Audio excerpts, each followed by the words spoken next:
walaupun demikian, sekali lagi ya, ada beberapa perbuatan atau ghibah yang tidak dilarang dalam agama itu. Kalau gitu. Ada ya. Ada. Apa saja yang udurnya ghibah itu? Yang pertama adalah madlum. Yang pertama orang yang didolimi. Sekarang ente didolimi oleh siapa namanya, oleh Yusuf. Ngadu ke polisi saya dipukuli, digebuki, dijotosi oleh Yusuf. Nah kan namanya ceritakan kejelekannya Yusuf, perbuatan Yusuf. Nah itu boleh, ya, boleh menceritakan itu karena dia dizolimi. Jangan kenapa babak belur, ya, kata polisi, ya tolong tangkap dia polisi. Emangnya kenapa? Waduh saya nggak boleh menceritakan, ini kan ghibah. Lah gimana polisi mau nangkap kalau nggak tahu alasannya, ya? Jadi kita boleh menceritakan bahwa perbuatan jahatnya dia ini kan namanya tadi. Ghibah itu menceritakan seseorang dan sesuatu yang tidak disukainya. Itu kan perbuatan buruk. Nah, yang keduanya adalah isti'anah ala taghyiril munkar. Yaitu minta tolong, dalam rangka minta tolong untuk merubah kemungkaran. Sahabat Umar itu pernah mengucapkan salam kepada sahabat Utsman. Ya entah Pak Ubat Isman lagi sibuk atau lagi apa, yang jelas beliau ini nggak menjawab salam. Nah itu kan kemungkaran. Ya, sebab salam itu hukum, mengucapkan salam itu sunnah, menjawabnya adalah wajib. Nah beliau tidak melakukan kewajiban, berarti itu adalah kemungkaran. Ya. Nah sahabat Umar makanya ngadu kepada sahabat Abu Bakar. Maksudnya supaya Abu Bakar menegur jangan lagi berbuat seperti itu, ya, untuk merubah kemungkaran yang dilakukan orang lain, di mana kalau kita yang mengatakan yang merubahnya nggak akan apa namanya berhasil, harus menggunakan tangan orang. Maaf, seperti umpamanya kita punya pasangan hidup, ya, istri gitu ya, anak. Saya itu disebut, ada orang manggil ustadz, bahkan ada yang manggil kiai. Itu kan orang lain yang begitu manggil ustadz itu. Kalau bagi istri saya bukan ustadz, saya bukan kiai. Ya, suami saya, kan gitu kata istri saya. Ya, kata anak saya, itu bapak saya, ayahku gitu. Anak-anak lainnya takut sama saya gitu kan. Salaman sampai pada cium tangan anak-anak gitu. Nggak ada yang berani sembah apa namanya kurang ajar. Nah, tapi bagi anak saya nggak bisa. Minta duit nggak dibagi, apa bisa dibanting? Ya, nah ini. Nah dalam keadaan seperti itu boleh jadi walaupun kita ini ustadz, tapi omongan kita belum tentu didengar oleh istri kita, ya. Bisa jadi. Nah karena itu kalau dia umpamanya melakukan kesalahan, kita ini nggak bisa merubahnya. Kita bisa minjem mulut orang. Minjem mulut orang. Untuk minta supaya dia nasehatin, ya tentu kan harus menceritakan dulu kekurangan istri saya. Nah boleh, ya itu begitu. Itu boleh. Yang ketiganya adalah al-istifta. Ya. Istifta, artinya istifta itu apa? Ya mengharapkan penjelasan hukum. Dulu sahabat Hamzah itu kan dibelah dadanya. Dibelah dadanya oleh Hindun. Kemudian jantungnya saya dimamahkan oleh Hindun. Begitu akhirnya Hindun masuk Islam juga. Ketika masuk Islam itu kan dibaiat bersama wanita-wanita lain. Nah ditutupi mukanya, ya ditutupi mukanya Hindun itu. Ya semuanya karena udah turun ayat hijab, jadi ditutupi. Kalau sekarang ini pakai nikob namanya gitu. Orang kita nyebutnya apa di sini cadar, ya, yang lagi rame sekarang ini. Iya, lagi rame karena lagi, ya. Ya nanti panjang lah kalau udah ngomong cadar ya, jadinya ke politik jadinya. ngaji dulu deh gitu ya, ngaji aja. Karena apa namanya, kasusnya A, lalu kemudian yang diterapkannya adalah B, gitu kan? Jadi nggak nyambung gitulah. Baik, para pendengar yang saya hormati, akhirnya sumpahnya dibaiat waktu itu. Kalau laki-laki yang dibaiat, Nabi langsung membaiat. Orang kalau dibaiat itu tangannya begini. Gitu tuh, ditumpuk. Kalau 10 ya tangan tumpuk ke atas. Nah, nanti tangan Rasul di atas. Yadullah fawqa aidihim. Kalau yang dibaiat itu wanita, nah yang Nabi di situ, tapi yang membaiatnya orang lain karena Nabi nggak mau megang panahnya tangan orang lain. Ya. Dalam satu baiatnya itu ada ungkapan, ada kalimat wala yasrikna. Ya, dan kalian semua ibu-ibu tidak boleh mencuri. Itu isi baiatnya itu. Begitu dilarang mencuri, rupanya Hindun ini biasa nyolong duit suaminya. Makanya kalau dia begini, Rasulullah, suami saya katanya Abu Sufyan itu orangnya bahil. Nah ini nih karena apa namanya, gibah nih, lagi ngomongin kebahilan suami. Jangankan untuk saya, untuk anaknya aja susah. Boleh nggak katanya Rasulullah kalau saya ambil tuh duitnya tanpa seizin suami saya? Ya kata Rasulullah, boleh sebatas yang kamu butuhkan. Gitu.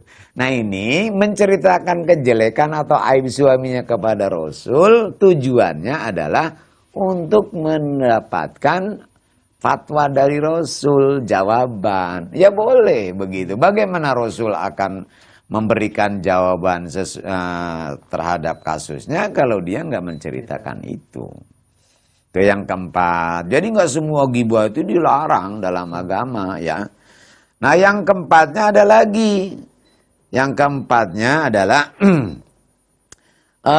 tahdhirul muslim minasyarr. Kalau di kampung kita ya, atau wilayah kita, ini ada orang yang udah dikenal sekampung nih orangnya jahat. Ya orangnya udah nggak beres. Tetangga semuanya di mata dia nggak ada yang bener. Kayak saya punya tetangga.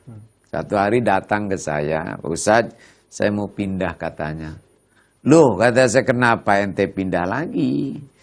Nah, dulu ente pindah ke sini, ngomong sama aneh kan, ente alhamdulillah Ustaz, dari dulu pingin punya rumah dekat musola, ya, rupanya dikabulkan juga oleh Allah, gitu kan.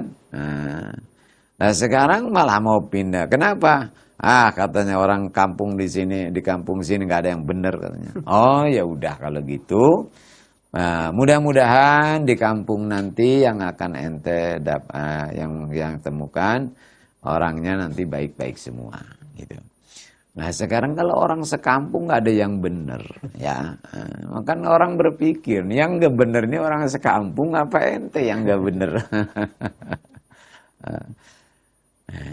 Jadi kalau ada tuh tetangga begitu, tiba-tiba kemudian ada warga baru, ya warga baru.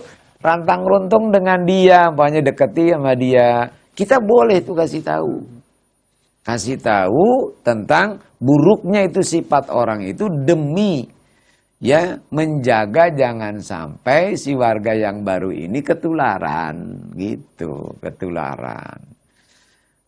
Nah ini satu contoh aja, masih ada contoh-contoh lain kalau jelas nih. Anak kita bergaul dengan seseorang yang dia tidak tahu siapa dia itu. Padahal dia ini adalah penjahat, orang nggak beres gitu. Kita boleh ceritakan tuh. Ya bahwa si Anu tuh begini. Tujuannya adalah supaya anak kita atau teman kita ini jangan sampai terpengaruh oleh sifatnya yang buruk gitu. Jadi boleh ya, itu namanya tahdzir yang begitu. Nah, yang kelimanya adalah ayyakunal insan ma'rufan bilaqab. Kalau memang orang itu sudah lebih dikenal dengan julukannya. Nah, ada orang lebih dikenal dengan julukannya. Ya. Dengan julukan orang kan macam-macam namanya. Ada Seperti pernah saya ke daerah Jawa Barat, nemuin para kiai atau ulama di Jawa Barat. Kata ajengan Jawa di Jawa Barat begini, saya itu heran nama orang Jakarta katanya Mas. Heran kenapa Mama ya? Lah kan mereka semua itu kiai-kiai Jakarta itu sebenarnya kan tahu. Dalam Al-Quran bisal ismul fusuk ba'dal iman. Ya. Jadi nama yang sejelek-jelek nama itu nama fasik sesudah iman. Ada orang sebelum iman namanya sebelum Islam kan namanya kurang bagus misalkan. Begitu masuk Islam diganti namanya jadi bagus, namanya cakep. Lah ini malah orang udah namanya bagus ganti jadi jelek. Dan itu disandang oleh kiai. Jangan di Jakarta banyak ada kiai jenggot naga. Ada kiai Jaka Tingkir, ya, Jaka Gledek, kemudian kiai Jetli, kiai metal, kata ajengan Jawa Barat tuh begitu. Saya heran, lo kok mau lagi kiainya? Iya, saya biarinlah mak lah gitu. Iya sih katanya, ya cuma ya sayang gitu ya. Nah ini karena udah dikenal dengan lakobnya, nggak apa-apa, itu udah nggak gibah lagi. Sebab yang dipanggilnya juga itu nggak marah. Iya. Umpamanya nih tadi orang saya ini punya murid jauh lebih hitam dari saya. Itu dijuluki dengan keling. Si keling katanya. Ya, dan itu nggak marah. Nah, jadi nggak apa-apa nyebut begitu, ya, panggil keling. Atau orang pendek dengan sebutan juga dipanggil ateng atau beke, misalnya gitu ya. Kalau memang itu sudah menjadi julukannya, iya, nggak apa-apa. Nah, tapi kalau umpamanya dan julukan itu nggak suka ya nggak boleh. Yang terakhir yang keenam adalah ayyakuna mujahiron bil fisk. Orang yang terang-terangan udah nggak malu lagi berbuat fasik. Nah itu boleh. Digunjing diceritain boleh, ya. Karena dia sudah nggak malu lagi dengan perbuatan fasik. Ora terbuka-buka gitu. Nah itu orang itu nggak punya kehormatan. Rasulullah Shallallahu Alaihi Wasallam bersabda, man alqal jilbabal hayaan wajib falagi batalah. Siapa yang telah mencampakkan jilbab malunya ya dari wajahnya, maka tidak ada gibah buat orang itu. Nah, karena itulah maka kata sahabat Umar, laisa li fajirin hurmah. Bagi orang durjana itu nggak ada kehormatan. Ya, wa arada bihil mujahir bifiskih, yang dimaksud dengan fajir oleh sahabat Umar itu adalah orang yang terang-terangan melakukan kefasikan. Ya, orang fasikan. Bahkan Al Hasan berkata begini, salah satu lagi batalahum, ada 3 orang yang nggak ada gibah buat orang itu. Artinya boleh ceritain kejelekannya ini 3 orang ini. 1, sahibul hawa, orang yang masih memperturutkan hawa nafsunya. Ya.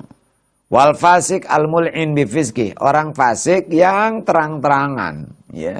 Enggak sembunyi-sembunyi gitu, terang-terangan dengan melakukan kefasikannya.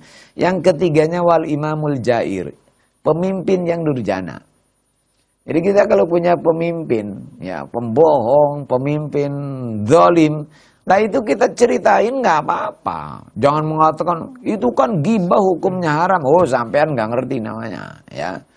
Taunya bahwa gibah itu adalah haram. Tidak semua. Jadi kalau orang yang nggak punya malu lagi berbuat maksiat, maka orang itu nggak punya kehormatan. Nggak punya kehormatan, ya. Karena nggak punya kehormatan, digunjing boleh, ya, boleh. Bukan harus digunjing, bukan. Boleh kalau menggunjing dia itu karena sudah tidak ada kehormatan. Nah itulah mengenai beberapa makna daripada ghibah. Juga 6